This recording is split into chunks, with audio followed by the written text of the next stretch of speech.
Unapoangukia kwenye majaribu mbalimbali ufanye nini? Unapoangukia kwenye majaribu mbalimbali ufanye nini?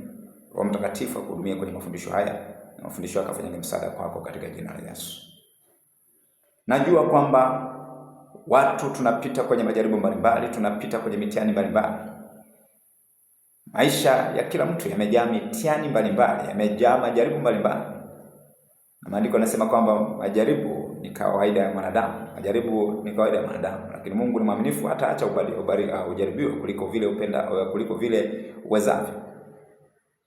Kwa unapokuwepo hapa duniani utakutana na mitihani tofauti tofauti. Utakutana na majaribu tofauti tofauti. Utakutana na mitihani tofauti tofauti. Sasa ufanye nini unapoangukia kwenye majaribu mbalimbali? Neno la Mungu linayo majibu. Neno la Mungu lina majibu. Tunaposoma kwenye Yakobo 1:2-3. Yakobo 1:2-3. Yakobo 1:2-3. Sema, ndugu zangu, hesabuni kuwa ni furaha tupu mkiangukia katika majaribu mbalimbali. Hesabuni kuwa ni furaha tupu mkiangukia kwenye majaribu mbalimbali. Kwa neno la Mungu lina majibu kwamba unapoangukia kwenye majaribu mbalimbali, hesabu kuwa ni furaha tupu. Hesabu kuwa ni furaha tupu. Hesabu kuwa ni furaha tupu. Kumbuka kwamba maandiko yanasema furaha tupu, maana yake hesabu kwamba ni furaha ambayo haijachangamana na kitu chochote kile, haijachangamana na uchungu, haijachangamana na hesabu kuwa ni furaha tupu. Na kumbuka anayeandika waraka huu sio kwamba kupita majaribu, alipita majaribu kama ambavyo wewe unapita majaribu. Alipita mitihani mbalimbali kama wewe ambavyo unapita majaribu. Anapita majaribu. Lakini tatu akisema kwamba mkifahamu kuwa kujaribiwa kwa imani yenu huleta saburi. Kwa anajaribu kuzungumzia kwamba majaribu mbalimbali tunayopitia yana faida. Kuna kitu kizuri ambacho kinaumbika kupitia majaribu hayo tunayopitia. Kuna kitu kizuri ambacho kinaumbika kupitia mitihani hiyo tunayopitia. Mitihani hiyo tunayopitia. Na ndio sababu ya kuhesabu kuwa ni furaha tupu tunapoangukia kwenye majaribu mbalimbali. Kila jaribu linapokuja ni fursa ya kutufanya sisi kuwa bora zaidi. Ni fursa ya kutufanya sisi kuwa wazuri zaidi. Kwa unapopitia kwenye majaribu mbalimbali, ni fursa ya wewe kuwa mzuri zaidi. Ni fursa ya wewe kuwaonyesha watu kwamba Mungu yupo. Ni fursa ya wewe imani yako kuongezeka. Imani yako kuongezeka. Anasema hesabuni kuwa ni furaha tupu.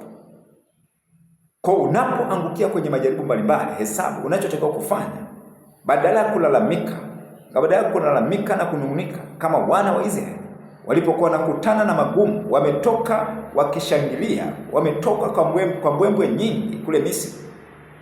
Lakini walipovuka tu bahari ya Shamu, wakaanza kukutana na majaribu, wakaanza kulalamika, wakaanza kunung'unika kwamba bora tungebaki Misri.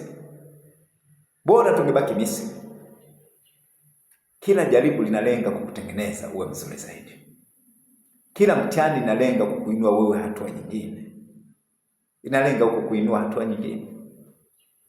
Inalenga kukuinua hatua nyingine. Anasema mkifahamu ya kwamba kujaribiwa kwa imani yenu huleta saburi. Huleta saburi.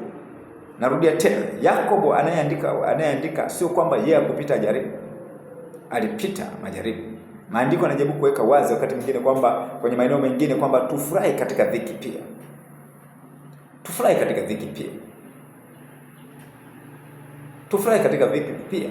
Kama wewe umeokoka, furaha yako haitakiwi kuamuliwa na yale unayopitia. Unapita kwenye magumu, Yesu ni Bwana. Unapita kwenye raha, Yesu ni Bwana. Kwenye mazingira yote, upitapo katika maji mengi, Yesu ni Bwana. Upitapo katika moto, Yesu ni Bwana. Kwa ufanye nini unapopitia majaribu mbalimbali? Unapoangukia majaribu mbalimbali, hesabu kuwa ni furaha tu. Uwe na mtazamo kwamba hilo jaribu limekuja kwa ajili ya kukuinua, limekuja kwa ajili ya kukufanya wewe uwe mzuri zaidi. Uwe mzuri zaidi. Na wakati mwingine majaribu yanapokuja, yanatufanya tuwe karibu na Mungu, yanatufanya kumtafuta Mungu zaidi. Usiwe ni mtu unaokujiuliza kwa nini mimi. Ukijiuliza kwamba kwa nini mimi, utapoteza muda. Unapoangukia kwenye majaribu mbalimbali, hesabu kuwa ni furaha tupu. Unapoangukia kwenye majaribu mbalimbali, hesabu kuwa ni furaha tupu. Ndivyo maandiko yanavyosema, hesabu kuwa ni furaha tupu. Usianze kulalamika, usianze kunung'unika na kujiuliza maswali ya kitoto. Mungu yuko wapi? Mungu yuko pamoja na wewe. Upitapo katika maji mengi, Mungu yuko pamoja na wewe. Upitapo katika moto, Mungu yuko pamoja na wewe. Nasema sitakuacha kabisa na wala sitakupungukia. Sitakuacha kabisa na wala sitakupungukia. Kwa unapoangukia majaribu mbalimbali, hesabu kuwa ni furaha tupu. Kwa nini hesabu kuwa ni furaha tupu? Kwa sababu hilo jaribu lipo kwa ajili ya kukufanya wewe uwe mzuri zaidi. Anasema mkifahamu ya kuwa kujaribiwa kwa imani yenu huleta saburi. Maana saburi haiwezi kuja pasipo jaribu. Wote ambao ni wazuri kwenye eneo lolote walipita majaribu, walipita mitihani mbalimbali. Uwe na mtazamo kwamba hilo jaribu limelenga kukupeleka kiwango kingine cha imani, kukupeleka kiwango kingine cha utukufu. Hesabu kuwa ni furaha tupu. Hesabu kuwa ni furaha tupu.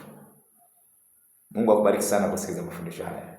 Unapoangukia kwenye majaribu mbalimbali, unachotakiwa kufanya ni kuhesabu kwamba ni furaha tupu, ukijua kwamba hilo jaribu halipo kwa ajili ya kukuangamiza, lipo kwa ajili ya kukufanya uwe bora zaidi. Ni kama vile mwanafunzi wa darasa la kwanza atapewa mtihani, akifaulu mtihani anaenda hatua nyingine. Hilo jaribu uwe na mtazamo ya kwamba huo ni mtihani ambao umepewa, lakini lengo lake ni kukupeleka viwango vingine. Lengo lake ni kukufanya uwe mzuri zaidi. Lengo lake ni kukufanya kuwa bora zaidi. Lengo lake ni kutengenezwa ni jitu ambalo halitaweza kutikisika kwenye mazingira yote. Kwenye mazingira yote. Mungu akubariki. Na kuendelea kupata mafundisho yote ambayo ninaposti kwenye channel yangu ya YouTube, usisahau subscribe. Lakini pia unaweza kushare, unaweza comment katika jina la Yesu.